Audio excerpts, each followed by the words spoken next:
اعوذ باللہ من الشیطان الرجیم بسم اللہ الرحمن الرحیم۔ جب تمہیں ایسی تکلیف ملے کہ تم راتوں کو بھی نہ سو پاؤ، جب تم درد کی حالت میں اللہ کو پکارتے ہو تو تب تمہاری آوازیں 7 آسمانوں میں تب تک گونجتی ہیں جب تک خدا تعالیٰ کن نہیں فرما دیتا، اور جب تک کن بالکل طرح سے فرما دیا نہیں جاتا۔ اللہ تو کہتا ہے تم مجھے پکارو، میں تمہیں تمہاری پکار کا جواب دوں گا، اور پھر وہ یہ بھی فرماتا ہے یقیناً وہ کبھی اپنا وعدہ نہیں توڑتا، اور وہ تمہارے مقدر کو بدلنے کی گنجائش تب تک رکھتا ہے جب تک تمہاری دعائیں اس کی چوکھٹ پر کھڑی رہتی ہیں۔ تم دعا کرتے ہوئے معجزوں کا یقین رکھو، پھر دیکھو دعا ختم ہوتے ہی اللہ تم پر اپنا ایسا کرم کرے گا۔ دعائیں رد کرنے کے لیے اللہ مانگنے کا خیال تمہارے دل میں نہیں لاتا، وہ تو تم سے اتنی محبت کرتا ہے کہ اللہ تم کو آزمائش میں ڈالتا ہی تب ہے جب تم کسی ایسی چیز کی طرف بھاگتے ہو جو تمہارے لیے بہت خطرناک اور بہت بری ہوتی ہے۔ وہ تو اتنا مہربان ہے، وہ اپنا فیصلہ تم پر مسلط ہی نہیں کرتا، وہ تو اہتمام تک تمہاری صدا کا انتظار کرتا ہے کہ کب تم اس کو پکارو اور وہ تمہارا نصیب بدل دے۔ دوستو، دعا بھی وہی کرتا ہے جس کا نصیب اچھا ہوتا ہے، جس کے مقدر میں دعا لکھی ہوتی ہے۔ دوستو، اگر اللہ تعالیٰ نے تم کو تمہاری چاہ سے نہ ملوانا ہوتا تو شاید اللہ تعالیٰ یہ تمہارے دونوں ہاتھوں کو اٹھانے کی بھی توفیق نہ دیتا، اور تمہیں ہاتھ اٹھانے کی بالکل توفیق نہ ملتی۔ اللہ تو چاہتا ہے کہ میں تمہاری ضرورتیں پوری کروں، اس لیے تو اللہ تعالیٰ تمہیں توفیق دیتا ہے نا کہ تم ہاتھ اٹھاؤ۔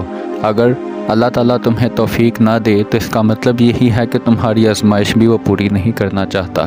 اگر وہ چاہتا ہے تو تمہارے ہاتھ بھی اٹھتے ہیں، اور پھر وہ تمہیں دعاؤں کی مہلت دیتا ہے اللہ تعالیٰ، تاکہ تم اپنی من پسند چیز کو جس سے تم کو دور کیا گیا ہے اسے اپنے حق میں بہتر بنا سکو۔ اس آزمائش کے بعد تمہارے لیے قبولیت کا وہ مقام ہے جہاں تمہیں مانگنے سے پہلے ہی عطا کر دیا جائے گا۔ جس ذات نے تم کو اب تک سنبھالے ہوئے ہے وہ تمہیں آگے بھی سنبھال لے گا۔ جو وقت اللہ نے تم سے چھین لیا ہے، اللہ تمہیں ہر وہ چیز واپس لوٹا دے گا جب اللہ تمہیں آزمائش کے اس مقام پر لے آتا ہے جہاں تمہارا صبر حد سے بڑھ جاتا ہے۔ تب وہ تمہارے لیے ناممکن سے معجزے فرماتا ہے، اور ایسی جگہ سے معجزے تمہیں ملتے ہیں جہاں تم سوچ بھی نہیں تھے سکتے۔ اس آزمائش کے بعد تمہارے لیے قبولیت کا وہ مقام ہے جہاں تمہیں مانگنے سے پہلے ہی عطا کر دیا جاتا ہے۔ جیسے اس کی مصلحت سمجھنا تمہارے بس کی بات نہیں ہے، بالکل ویسے ہی اس نے تمہاری مدد کے وسیلے وہاں سے بنا رکھے ہیں جو تمہاری سوچ سے بھی باہر ہیں۔ یقین رکھو اللہ کی تعبیریں ہمارے دیکھے ہوئے خوابوں سے بہت بہتر ہیں۔ اللہ کی جتنی بھی بنائی ہوئی تعبیریں ہوتی ہیں وہ ہمارے دیکھے ہوئے خوابوں سے بہت ہی بہتر ہوتی ہیں۔ دوستو، پھر یہ وقت نہ دیکھو کہ تمہارے بس میں کیا ہے، بلکہ یہ دیکھو کہ جس سے تم مانگ رہے ہو اس کے بس میں کیا نہیں ہے اور کیا کچھ نہیں ہو سکتا تمہارے لیے۔ اور جب تمہاری نیت صاف ہوتی ہے نا، اور تم کسی کام کو کرنے کی تھام لیتے ہو تو کائنات کی ساری طاقتیں متحرک ہو جاتی ہیں، اور پھر اللہ خود تمہاری مدد کرتا ہے۔ جس نے تم کو یہ زخم دیا ہے وہی تو تم کو مرہم بھی لگا دے گا، اور اللہ سے مدد مانگ کر کوئی بھی بے یاروں مدد نہیں کرتا۔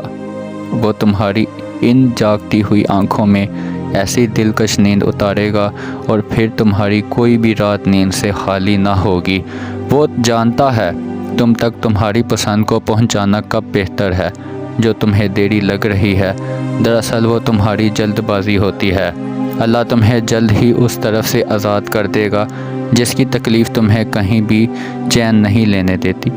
اللہ تم کو اس سے بھی بڑھ کر عطا کرے گا جو تم چاہتے ہو، وہ اسی کو تمہارے حق میں بہتر بنا دے گا۔ جس چیز کی تمہیں ضرورت ہے چاہے وہ تمہارے لیے اچھی نہ بھی ہوتی، لیکن اگر اللہ کی طرف سے وہ تمہیں عطا ہوگی وہ تمہارے حق میں بہتر ہوگی انشاءاللہ۔ جو تم اس سے مانگتے ہو صبر ہوتا تو بہت مشکل ہے، بہت مشکل، لیکن اس کا صلہ بہت خوبصورت ہوتا ہے۔ ابھی نہ صحیح، لیکن تمہاری دعاؤں کا جواب جب بھی آئے گا کون سے حالی نہ ہوگا۔ وہ اگر درد ایسا دیتا ہے کہ ساری رات آنکھ نہ لگ سکے تو پھر وہ سویرا بھی ایسا دیتا ہے جو ان آنکھوں کو ٹھنڈا کر دیتا ہے۔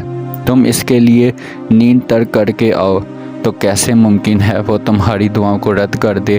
اگر اس نے تم کو اپنے لیے منتخب کر لیا ہے تو جان رکھو اس نے تمہاری رضا کو اپنی رضا کے لیے چن لیا ہے۔ تو پھر تم اللہ کی جانب واپس لوٹ جاؤ، وہ تمہاری جانب ہر چیز واپس لے آئے گا۔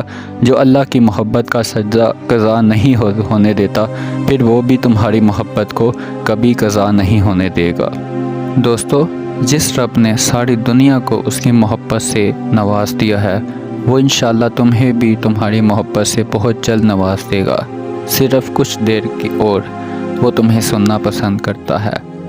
صبر اس لیے ہوتا ہے کیونکہ اللہ تعالیٰ کو تمہارا مانگنا بہت پسند آ گیا ہے۔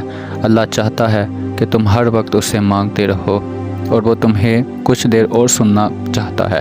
اسے تمہارا مانگنا پسند آیا ہے تو اللہ تعالیٰ نے قبولیت کی گھڑی کو تھوڑا اور بڑھا دیا ہے۔ اس لیے تو اگر تو یہ اس قبولیت کے گھڑی کے وسیلے سے تمہیں تمہاری چاہ ملے گی تو وہ تمہیں ایسی ملے گی کہ تم سوچ بھی نہیں سکتے۔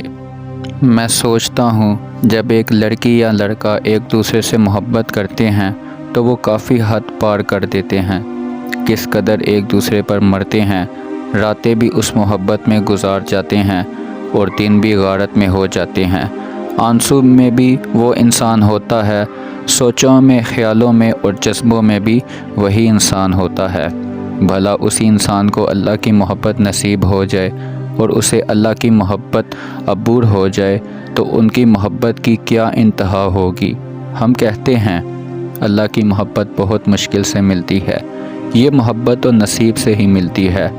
انسان کے خیال، جذبات، آنسو، ہنسی سب اللہ کی خاطر ہو جائے، ہم اس بات کو بہت مشکل اور پیچیدہ خیال کرتے ہیں۔ بے شک اللہ کی محبت رزق کی طرح ہوتی ہے، نصیب کا حصہ ہے، مقدر کی بات ہے، اور وہ اسے ہی دیتا ہے جسے اللہ چاہتا ہے۔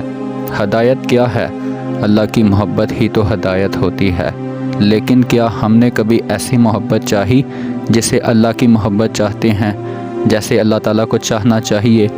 کیا جیسے ہم نامحرم کو محبت دیتے ہیں، کیا ویسے کبھی ہم نے اللہ کو محبت دی؟